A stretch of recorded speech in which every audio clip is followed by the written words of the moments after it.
Welcome back to the Flying with the Flock podcast, the easiest place to get all of your Eagles and other NFL news. I'm your host, Matt, and welcome to episode 2.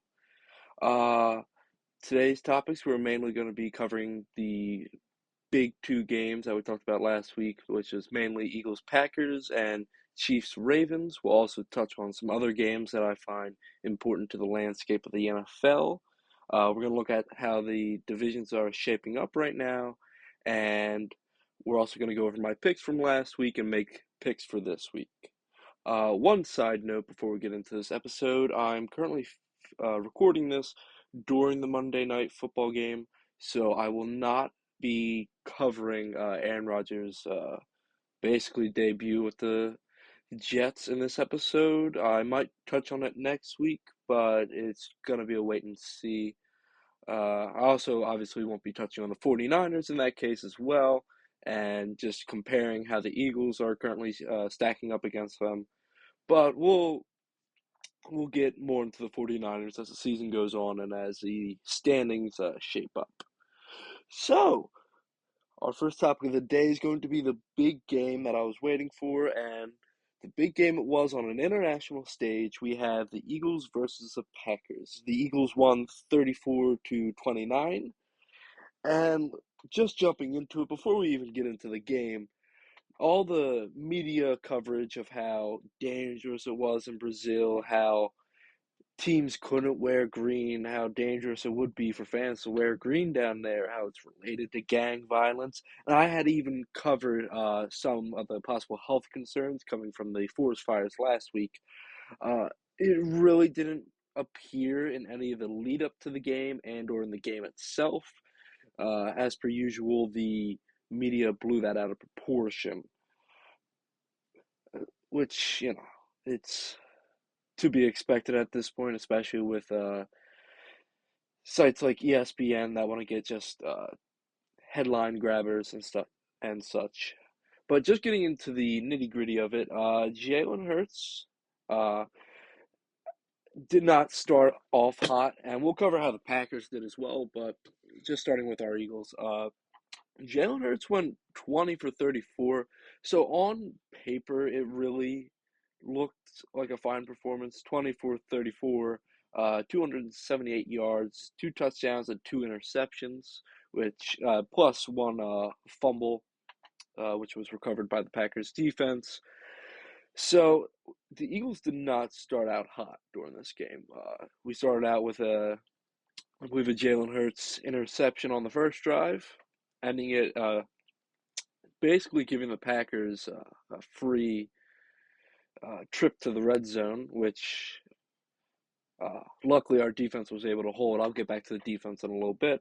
And then on the second drive, we had a weird snap. It was just a weird thing. There was a couple different things that I could see between Cam Jurgens and Jalen Hurts, especially on the snaps. Uh, There was also one later in the game with the brotherly shove, which was fumbled. Luckily, we recovered that one. But on this one, we lost the football to the defense again, setting up the Packers in great uh, field position. But Jalen Hurts, first interception was completely his fault. Like, there is no excuse for that one. He threw it into almost double coverage, trying to get it to Devontae Smith in the middle of the field.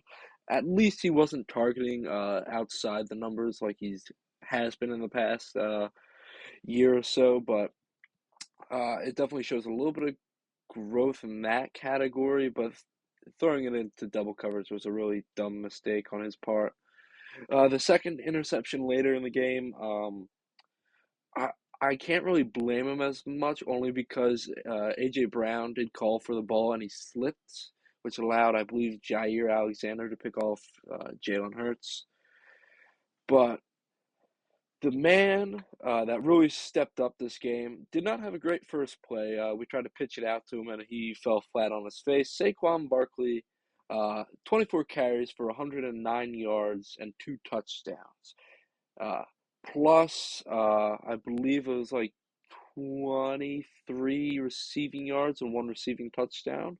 Uh, big game for Saquon, showing it that he still has it, and shows that with weapons like AJ Brown and Devontae Smith, he can really thrive because the defense isn't going to be completely focused on him. Uh, Kenneth Gainwell also did good, more in the receiving part of the game. He had that one move where he almost dragged two guys for a first down. Uh, but back on Saquon, a really great debut. I believe he's like the first Eagle in like at least 20 years to have a hat trick in his debut. He looked really confident running the ball, and he got openings. He found the openings in the line, and obviously the Eagles' line is definitely way better than the Giants. So knowing what he could do behind that Giants' offensive line, definitely encouraged me. And just him having this big debut shows it helps push our momentum forward going into the rest of the season. Similarly, another man with a big game was A.J. Brown, 5 receptions for 119 yards and one touchdown. Obviously, the first touchdown, his only touchdown on the day was, I believe, one of the first plays, if not the first play out of the half. It was a long, I believe, 70-yard bomb from Jalen Hurts, which is, I think, his longest in 2 years, I feel like. So it was nice to see AJ Brown get really open on that, especially against Jair Alexander, who was doing fairly well during the first half of the game. He definitely clamped up AJ Brown a little bit, but in the second half, AJ Brown found some of his footing and got going. Similarly, Devontae Smith, who showed up in big moments at the end of the game, was 7 receptions for 84 yards. He showed up a lot more to the end, like I said earlier, but he showed up when it mattered most. So I really can't complain. No touchdown on the day. We'll probably see a Smitty touchdown next week. But Jalen Hurts was definitely running gutsy at the end there just to get the first down. It looked similar to his 2022 form. I like that he didn't do that straight from the beginning and just put wear and tear on his body at the beginning. Rather, he waited until later. Uh, but yeah,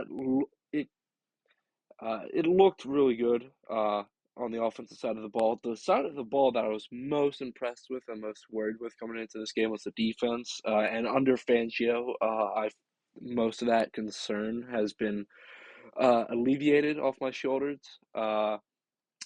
Fangio has turned this defense into a really physical unit with Zach Bond stepping up for a big day. I wasn't totally expecting that. I knew Fangio was going to use him in the best way possible, but uh, and then you also had a Nakobe Dean stepping up in big ways, almost having that pick six, but it went straight through his hands. He played really physical, and this is probably the best I've seen Nakobe Dean. Now, as long as he can stay healthy, uh, it, uh, as long as he can stay healthy, I feel like he'll be good. But it's more of a wait and see. It's only one game, so I think he needs to prove himself a little bit more. And Quinyon Mitchell, uh, also talking about first games, Quinyon Mitchell did really well covering the Green Bay's wide receivers. Um, they really didn't throw it. They tried testing him early, and eventually they figured out that it's going to be hard, especially on that one pass. It was down the left side of the field. It was a deep shot to the end zone. It was well defended by Quignon. I believe Love threw it to Reed, but it was definitely well defended by Quignon.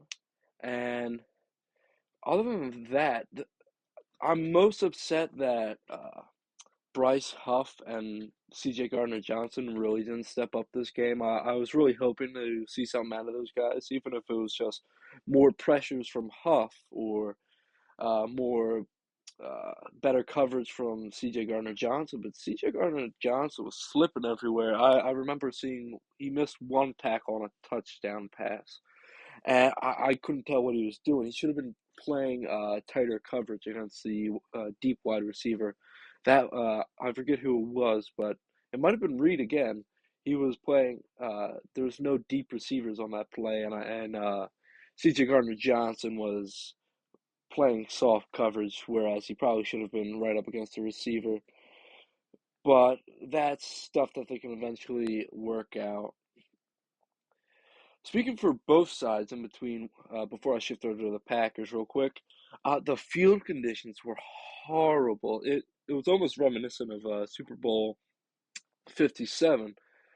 It was just it was just piss poor quality field, and it's just a regular soccer field, which tends not to translate too well to football. And even my dad, while I was watching the game with him, said that that's the type of field that players get injured on almost the most.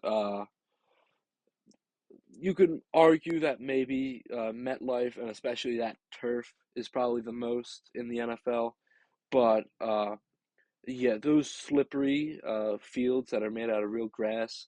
I mean, they showed there was a video on Twitter where they showed the conditions after the game, and it was just all torn up. So it's just not a good look for the NFL right now, especially on that front. They're gonna have to figure it out if they're doing another game next year. But I would just hope they would figure it out for the next people.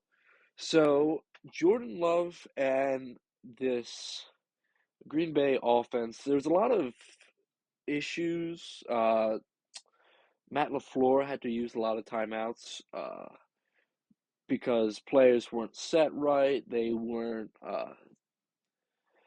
just weren't ready. It looked really rookie to me, but obviously it's week one, and the Eagles obviously look sloppy, and almost every team throughout week one looked really sloppy, unfortunately. But it was just weird. Sometimes they had two men in motion at the same time, and it just looked uncoordinated. The best part of the Packers' offensive day was taking shots outside of the red zone and getting touchdowns. We really shut down the running game as well with Josh Jacobs. I believe, he only had 8 carries for 12 yards in the first half. Um, if the so on the first two Packer drives, they got gift wrapped the ball in the red zone, and they just couldn't convert either time. They had to settle for 2 field goals, which really saved the Eagles in the long run. But throughout the entire game, Jordan Love and the rest of the offense really struggled in the red zone. They couldn't really get anything going with the running game, and Jordan Love struggled finding the open man down in the red zone. But outside of the red zone, they were taking deep shots and getting it. Jaden Reed had 4 receptions for 138 yards and a touchdown. And he also had a rushing touchdown worth 33 yards. So when it was outside the red zone, the Packers performed really well. But when inside, uh, it they just stalled, and it was kind of concerning. Again, this Packers defense was definitely a big concern, especially the rushing attack, and eventually they folded under the pressure, giving up a touchdown or giving up 3 touchdowns to Saquon Barkley, and the secondary looked better in the first half. They were able to lock up Devontae Smith and sometimes A.J. Brown. There was a couple good plays by A.J. Brown where he could get his body around the defenders, which really isn't their fault as much. They really couldn't stop Dallas Goedert in the first half. That's where most of his receptions and yards came from. But besides that, I feel like the Packers put up a really good fight against the Eagles, and it was nice to be on the international stage and play in prime time. Would I want the Eagles to go back to Brazil anytime soon or any other international game? No way. Uh, I feel like we deserve a little bit of a break after dealing with all the headache that has been this Brazil game, but we'll see what the NFL decides in the long run. Let's just hope that they get their stuff together. Oh, and finishing up with this game, Jordan Love obviously got injured, unfortunately. You hate to see it happen. It was on the second to last play of the game. It turns out that it's just an MCL sprain.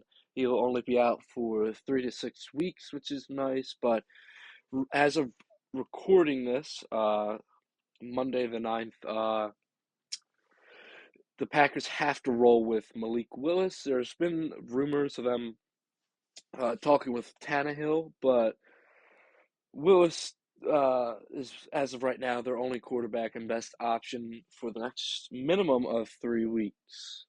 Now, moving on to the next big game, it was Chiefs Ravens, and it really came down to a touchdown, which is what I thought it was going to come down to.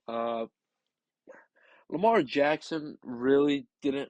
When he ran, he was good, but they overused his arm. He was 26 for 41. Anytime Lamar Jackson is passing for over 35 plays, he tends to play his worst, in my opinion. I mean, he did pick up 273 yards and a touchdown in the air, and he had 16 carries for 122. So it's not like the Chiefs really stopped the rushing attack.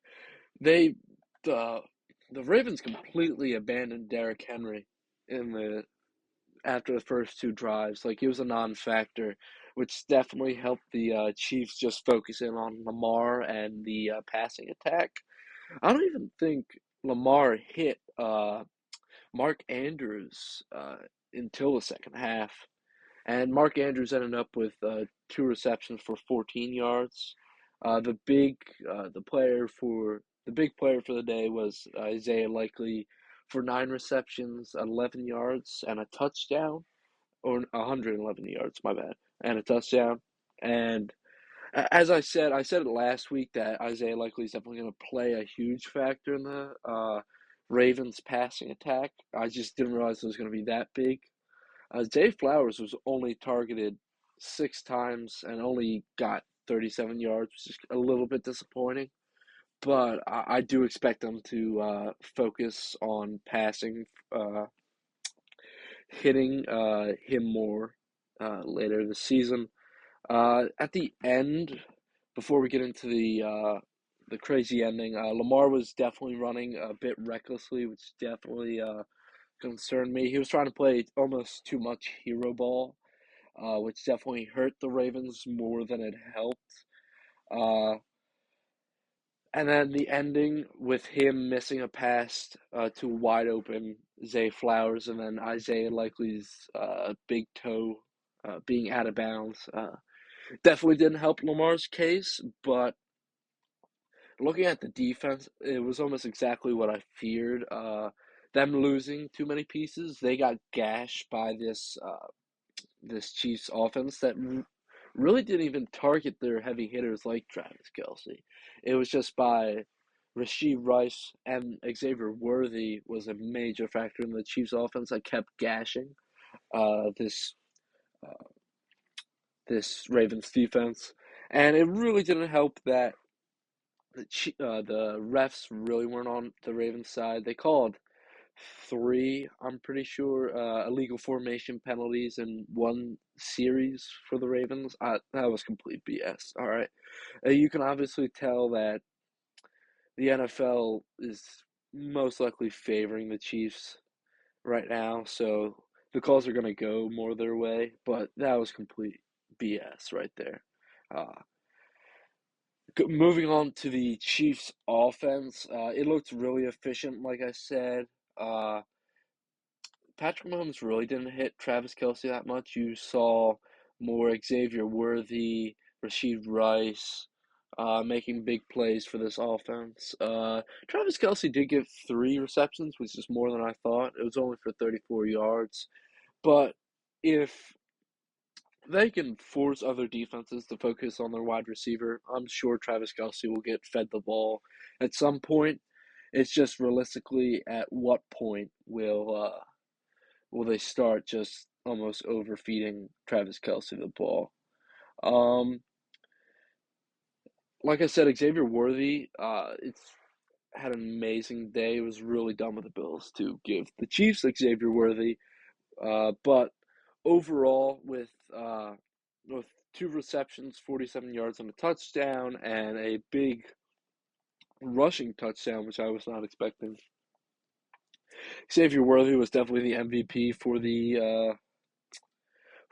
the this Chiefs offense. The Chiefs defense played pretty well for as much as uh for as much as I hate that.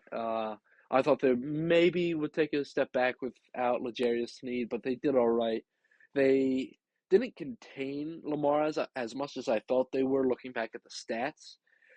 But Chris Jones played a big factor in constantly pressuring Lamar this game, and definitely made Lamar feel uncomfortable. Made him make some off balance passes. So yeah, this defense is definitely going to be one of the better ones in the league. It'll just take a week or two more just to see how much of a factor they're going to play. And one last thing I'd like to note is that I looked this up, and it's illegal in the NFL for a defensive coordinator to call a timeout.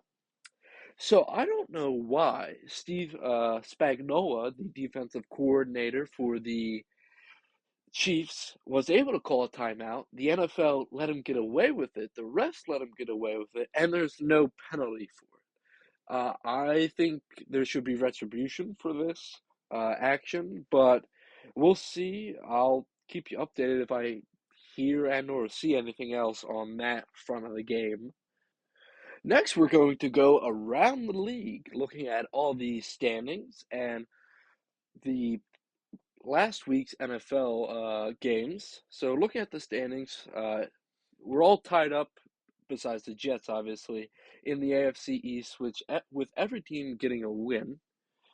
The AFC West, right now we have the Chargers and the Chiefs in the lead, both tied with one win. The Steelers, surprisingly, are the only team to have one win in the AFC North, even though I picked them to finish dead last in the division this season. So we'll see how this all shakes out. The AFC South only has, again, one team in the lead, with the Texans being the only team with one win this past week. The NFC East is split between the Eagles and Cowgirls as per usual. Both the Commanders and Giants lost pretty badly, which we'll get into in a little bit here. The Seahawks, as of recording this, are the only team with a win, with both the Cardinals and the Rams losing. The NFC North, surprisingly, the Vikings and the Lions and the Bears are the only teams with a win so far. And in the NFC South, we have, surprisingly, the Saints and the Buccaneers being the two teams in the lead with both, respectively, one wins. Now, looking at this past week's games, the big shocker to me was I had picked the Panthers to win, and the Saints completely blew the brakes off the Panthers. I really wanted the Panthers to win. One of my close buddies is a Panthers fan, and I really thought that Bryce Young was going to take the next step. Now, it's just one game, but they look pitiful in that one game. They look like a top three worst team in the NFL right now in that one game. And they allowed the Saints and Derek Carr, a team that's just going to be carried by its defense, beat them 47-10. I couldn't even tell you how many touchdowns Derek Carr even had. I'm pretty sure most came from his defense. Let's see. We had Derek Carr had 3 touchdowns. Okay, so I'm wrong on that one. He did have 3 touchdowns. He went 19 for 23 for 200 yards. So he played fairly well. So, in respect to Derek Carr, you played well. You beat a bad team. We got to see how you do against a middle of the road team. Speaking of doing good against a bad team, the Vikings. The Vikings beat the Giants 28-6. Uh, in a shocker to me, I thought this was going to be a more tight game, but Danny Dimes just did not play good. I'm pretty sure the one play I kept seeing everywhere was that pick six by, I believe, Van Ginkel. So, kudos to you guys. You guys are still probably screwed, and you guys aren't making the playoffs, but it's still a win's a win, so I can't really knock you there. Another huge game was the Patriots upset the Bengals. Uh, I was not expecting that at all. Like, if you were to tell me that the Jacoby Brissett and Josh Mayo led Patriots upset the Bengals at home, if you told me that 2 years ago, I would not believe you. But yeah, here we are. Um, we're definitely going to see how the Patriots do throughout the rest of the season. The Bengals looked really out of practice in this game. Looking at the stats, Joe Burrow went 21 for 29 and 164 yards, no touchdowns on the day. I believe their only touchdown was by Zach Moss. There was a lot of drops, which I saw, which was a little bit concerning. Jamar only had 6 receptions for 64 yards and no touchdown. So the receivers on the Bengals side are gonna have to step it up here, and Joe Burrow's gonna have to lock in because this division that they're in is not gonna be kind to them. The Steelers upset the Falcons, which I actually predicted would happen. This Steelers defense is going to be a top three in the unit, I feel, this year. Probably returning to its old form. The offense struggled, but they didn't have Russ starting this week. They had Justin Fields because Russ was dealing with a calf injury. I gotta check here. Justin Fields' stats. He went 17 for 23, 156 yards and no touchdowns, no interceptions though.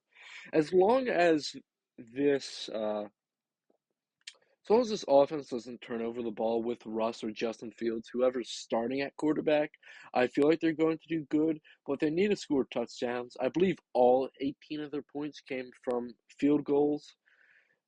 And even worse in this game is Kirk Cousins looked pedestrian, especially in the second half. I believe there was only like 45 yards of offense for the Falcons as a whole.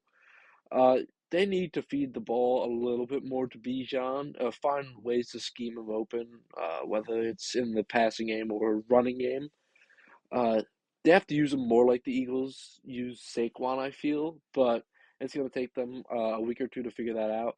Uh, Kirk Cousins had 2 interceptions on the day, and I felt like the team that turned the ball over the most was going to lose this game. And just as I thought, the Falcons lost to the Steelers. Uh, Another big game. It was close. It was Texans Colts.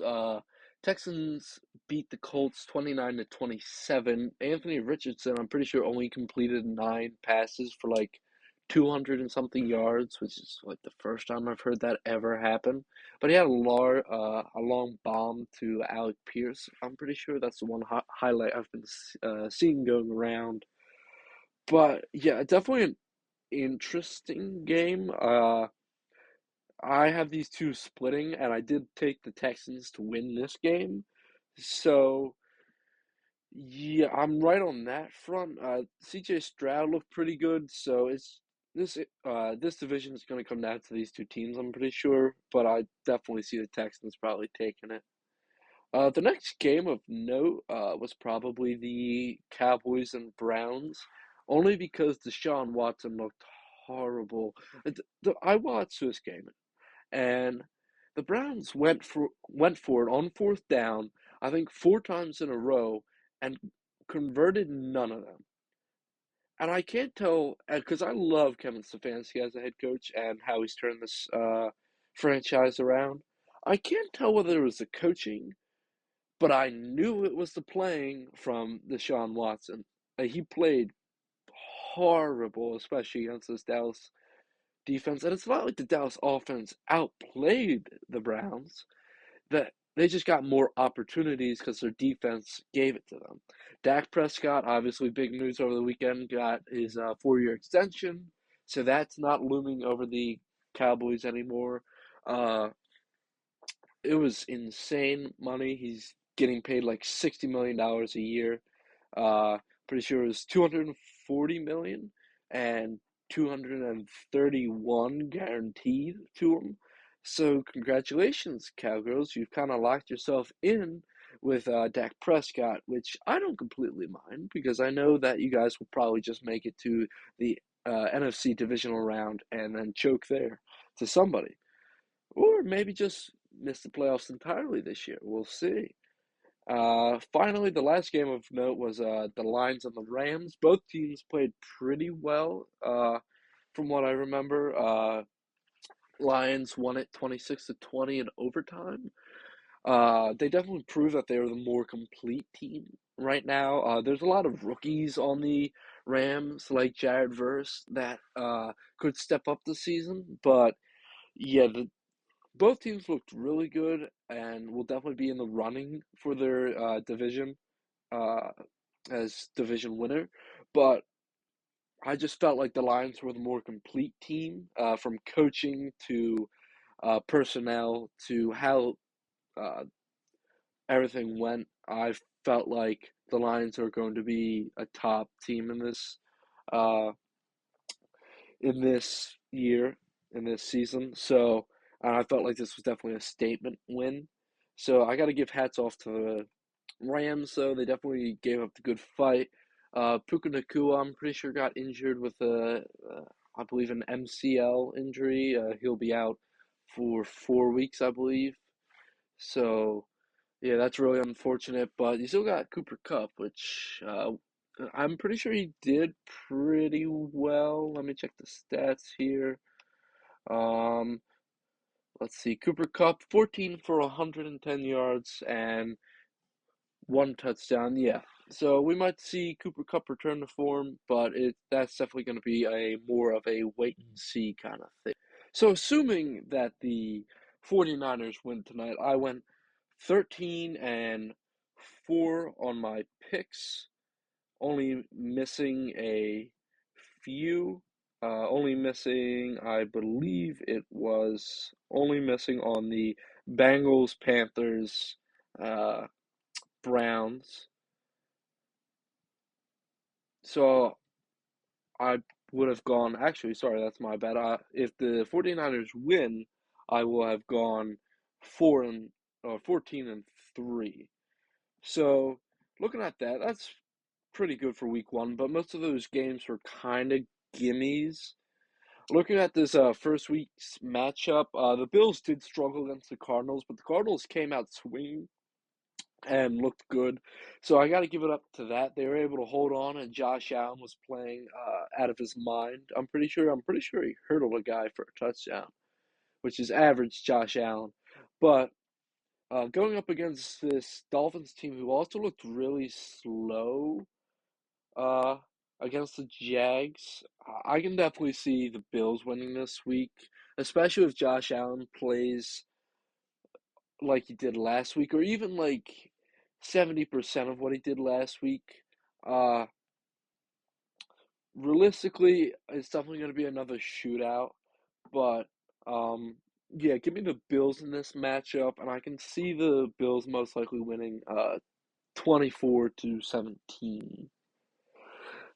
Next week's or the next matchup in this week is Cowgirls and the Saints.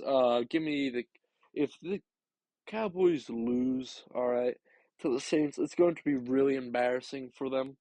So I'm going to take the Cowboys, and I don't think they're going to blow them out, unfortunately, but I can definitely see this being a little bit more of a competitive game than most people think. But I'm going to take the Cowboys, and I'm going to take them probably 35 to 20. Uh, Again, I don't think the score is going to show how close it's going to be, but I feel like the Saints defense is going to play them well. Cam Jordan might have to step up a little bit, but other than that, I really don't see the Saints pulling out this win compared to last week. Next up, we have a really good game, a matchup that's similar to uh, a playoff game from last year. It's the Lions and the Bucks. Bucks looked really good against Washington, who really uh, didn't put up too much of a fight. The score really doesn't show the full story in that game. Uh, so yeah, I don't think the Bucks are going to be as good as they were last year, and I feel like this Lions team is probably 2 times better than this Bucks team. So I can definitely easily see the Lions winning here, probably close to like 28-14 or 28-17. Obviously, with Mike Evans and Chris Godwin, Baker is going to put up some points and look half decent, but I feel like the Lions are the more rounded team in this matchup. And similar to last year's NFC divisional game, we're going to see the Lions come out with a dub. Next up is the Colts Packers. Uh, this all really depends on what the Packers do at quarterback. If they pick up Ryan Tannehill, I could definitely see them having a good chance in this game, but I'm not entirely sold on Malik Willis. And as of right now, based off of what I know, Malik Willis is playing. If Anthony Richardson plays as well as he did last week, just completes more passes, and even if it's just like check downs, and they get Jonathan Taylor going, especially through this weak Packers run defense right now, I could easily see the Colts winning this uh, pretty pretty handily, probably somewhere around 31-14. The Packers, they proved it with Jordan Love, but now they don't have him, and now they have to survive. I don't see the Packers losing all their games with Malik Willis, but this Colts defense and this Colts team showed that they can put up a fight, especially against top tier teams like the Texans. So that's why I'm going to have to take the Colts again. I'm taking them 31-14. Next up is the Jets Titans, and I haven't seen how the Jets have looked so far this season, obviously, because I'm filming this the night that they play before they play. So, realistically, the Titans did not look good at all. Will Levis was looking like the guy out of Commando. So, yeah, if you're going to throw a pick six and not try to stop him and just fall to your knees, uh, I can't really in faith pick you wholeheartedly.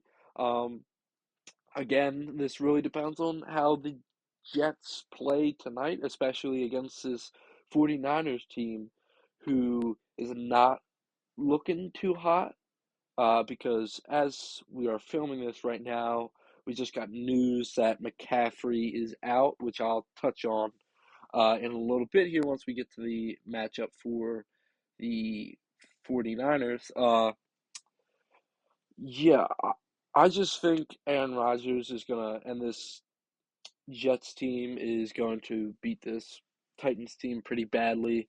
I'm willing to predict a blowout, probably somewhere of 42-10. This Titans defense really didn't hold up in the second half against Caleb Williams, who didn't look that hot himself anyway, and the offense turned over the ball way too much for them to have any sort of chance against a better defense than the Bears. So yeah, give me the Jets 42-10. Next up, we have the Niners and Vikings. Now, it was just announced that McCaffrey is out of tonight's game, the Jets 49ers game, with a Achilles and calf injury. So I'm not sure how severe this might be or whether it's going to carry over weeks, but I'm just going to assume, as of recording this video, that it's a 1 week thing and it will be back next week. So realistically, the Vikings are most likely going to be a middle of the pack team, uh, unlike what I predict. Last week, I think now, as of watching them beat a bad team like the Giants, I think they're going to be middle of the road. Sam Darnold played pretty well in last week's game. So as long as he can just hit the open man, they might have a chance. But realistically, I see the 49ers winning this 28 to 17 unless Kevin O'Connell can bring back that magic of last year's upset, which could be very possible if Sam Darnold plays as efficient as he did. Uh, Again, I'm not going to be able to comment as much on the 49ers yet, but I will surely touch upon them a decent amount in next week's episode. So yeah, give me the 49ers over the Vikings, uh, 28 to 17. Next up, we have Seahawks and Patriots. Now, to be honest, both teams didn't really play that well. I'm gonna have to take the Seahawks because I have more faith in them as of right now. I still do believe the Patriots are going to finish last in the NFL or close to it. I just felt like this last game was probably a fluke for the Bengals themselves rather than a Patriots win. But hey, anything can happen. And plus, the Seahawks played really bad this past week against the Broncos. They only beat them, I believe, 26 to 20. So realistically, if the Patriots defense can perform as well as they did, and they can just not turn the ball over on offense, I could see the Patriots winning this. But I'm gonna have to go with the Seahawks because I do believe they're a little bit more of a proven product. Though I will be happy to be wrong if the Patriots do pull out this win. Next up, we have the Commanders and Giants. Oh boy, this is going to be interesting. Uh, I have the Commanders definitely winning this.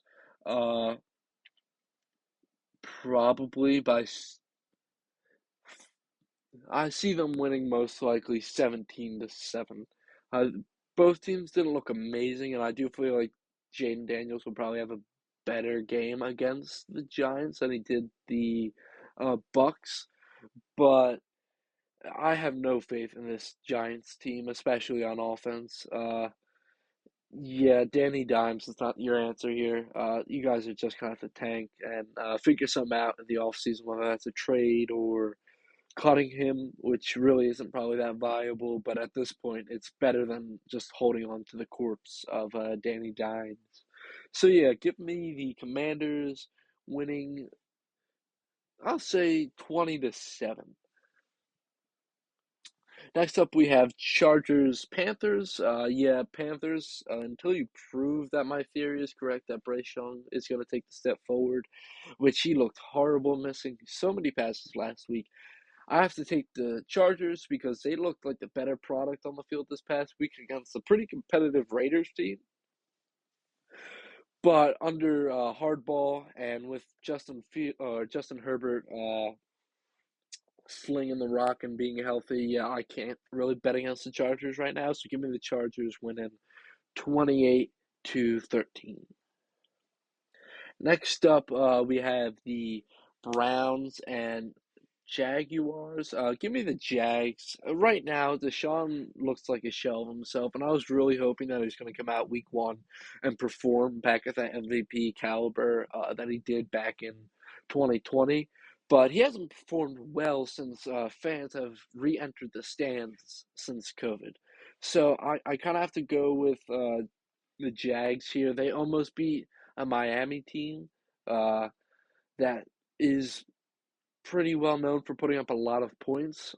So, yeah, give me the Jags winning this 28 to probably 14, maybe 17. So 28 to 17. I think this Browns offense is going to look pitiful, and I think Trevor Lawrence is also going to uh, not protect the ball that well, which will give some points to this Browns defense. But other than that, it's not going to be an interesting game for anybody. Next up, we have the Ravens and Raiders. Give me the Ravens all day. They were in that game with the Chiefs, and the Chiefs are probably the best team in the league right now. Give me the Ravens over the Raiders, probably 35 to 35-17. The Raiders are about to turn into the punching bag of the Ravens, unfortunately. Next up, we have the Rams and Cardinals. Both teams played really well, and I won't be surprised if this is a really competitive game. But give me the Rams. They seem to play better against a better, more rounded team than the Cardinals did. Not saying the Bills aren't a great rounded team. It's just I feel like the Lions were the more proven product coming into this. So I kind of have to give I have to give the nod to the Rams in this situation. Most likely winning this game 24-17. Again, it's going to be a close one, and especially if Kyler plays as well as he did last week, the little midget human is going to run around the field, causing problems for this young Rams defense. Next, next up we have Steelers Broncos. Oh boy, this is about to be horrible. Um, yeah, I have to take the Steelers again in this one only because realistically, I think this defense is just going to keep them in every single game this year and probably win them games. Hopefully, the Steelers get their first offensive touchdown of the year in this game, and I don't have too much faith in Bo Nix right now. He didn't. He looked really pedestrian during his first game. Obviously, that'll happen to a rookie, but he's played almost 10 years of football up to this point of like high level football, especially in the collegiate area. So I wasn't really expecting him to miss so many throws and make so many mistakes against a weaker Seattle team, in my opinion. But it's just unfortunate that it shook out that way. I do believe this Russ will probably be back for game two for the Steelers, so that gives me more confidence in the Steelers a little bit.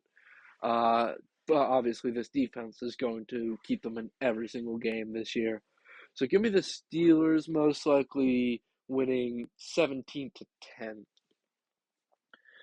Next up, we have the Bengals Chiefs.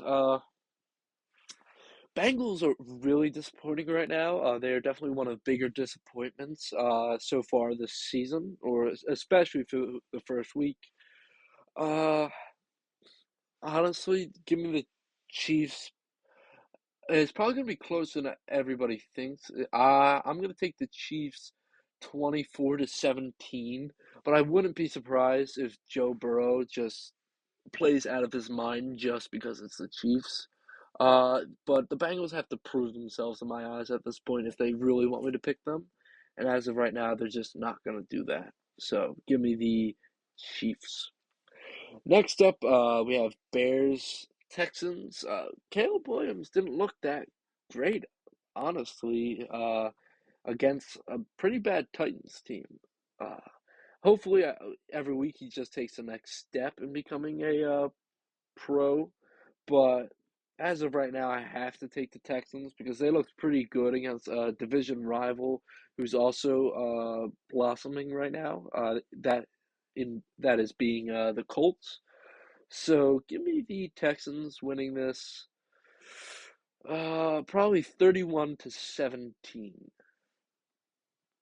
And finally, we have Monday Night Football.